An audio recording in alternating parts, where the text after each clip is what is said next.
due to unserviceability, neither the NATO E3A Sentry nor the German Air Force Tornado are able to participate, and also one of the other two German Air Force part in the NATO Flypast today. At the moment, the Battle of Britain Memorial Flight are still on to be with us, though, of course, they will be taking a look at the weather. And I see it's not, in fact, the Dark Falcon F-16 from the Belgians that's going to be taking part in the Flypast, but one of the two, and a trio of F-15E Strike Eagles from the US Air Force once the Flypast runs in.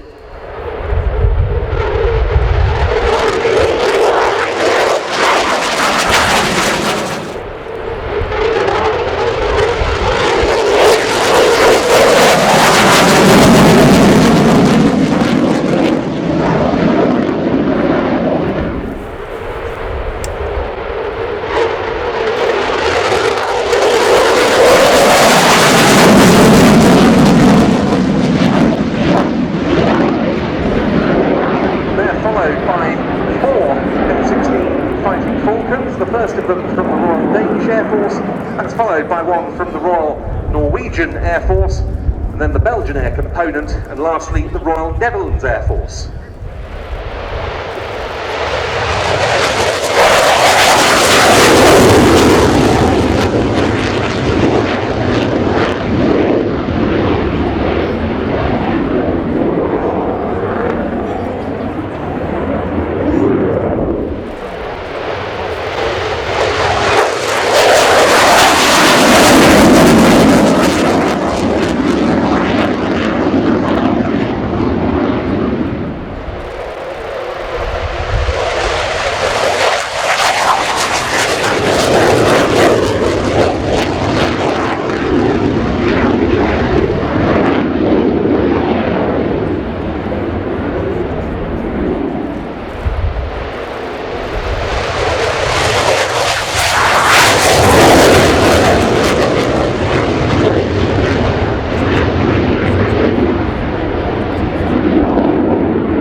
Since the late wing of the Belgian Air Component at Florenne and 313 Squadron of the Royal Netherlands Air Force at Volkel.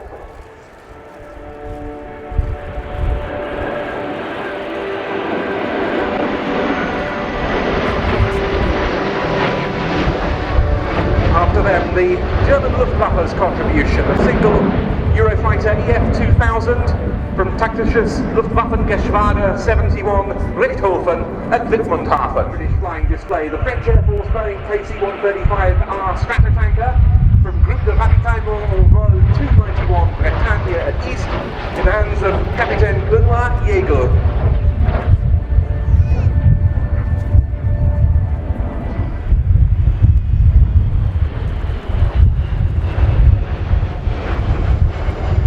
Bringing up the rear as the final element, 3 F-15E Strike Eagles of the US Air Force from the 494th Fighter Squadron of the 48th Fighter Wing at RIAT Lakenheath in Suffolk.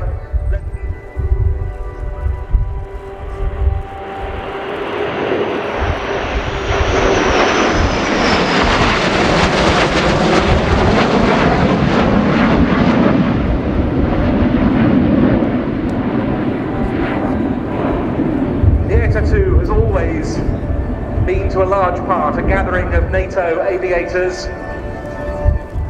Loosen their formation to head back to Lakenheath. The other aircraft will be the other aircraft that are operating from here at least.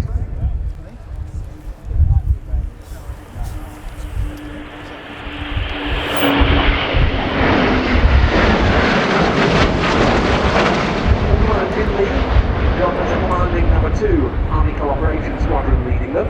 With him in the formation, Squadron Leader Glyn Williams, and French Air Force exchange pilot in the third aeroplane, Capitaine Régis. And then we have the 4 F-16s as the next element.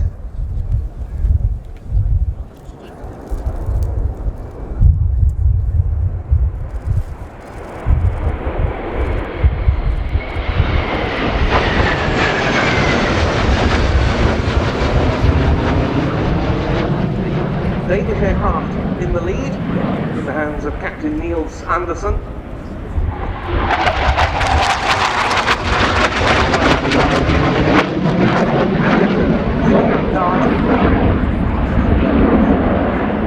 Crewed at least by 313 Squadron, Royal Netherlands Air Force.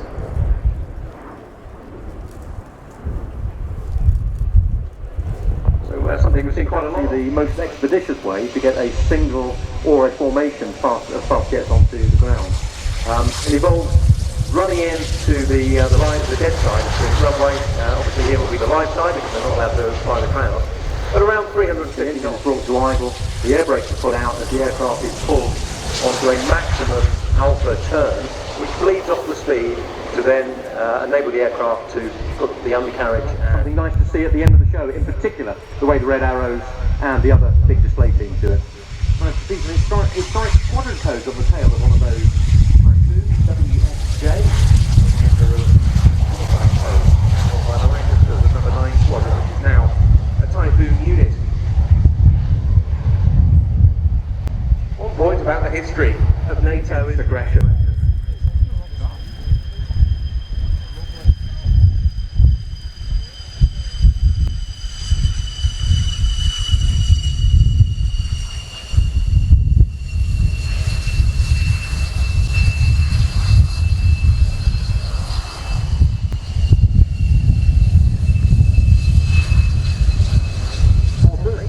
Quite a significant RIAT contingent out there recently from the Typhoon force.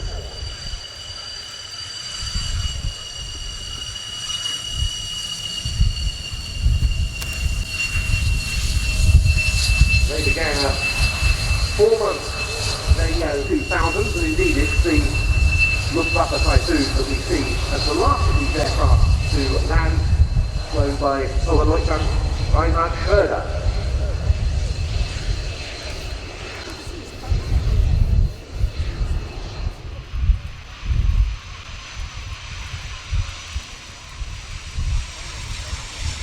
So that completes the NATO 70th Flypast.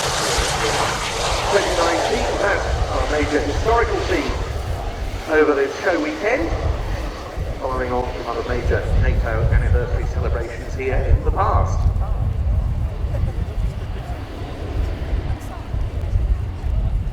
In 1997, that was on Operation Deny Flight, which was the no flight policing. Thankfully, during our deployment there, nothing happened.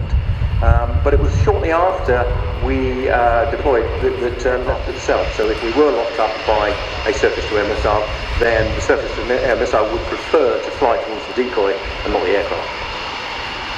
Yes, very interesting times out in the Balkans in the 1990s, and the Italian Air Force. Ladies and gentlemen, good afternoon on behalf of the Italian Air Force and the Italian Air Force official aerobatic team of Frecce Tricolori. Tutti i nostri connazionali e gli amici del club Frecce Tricolori che sempre ci seguono con grande affetto nelle nostre trasferte in Italia come all'estero. These few words in our exhibition and fly past in Italy and abroad.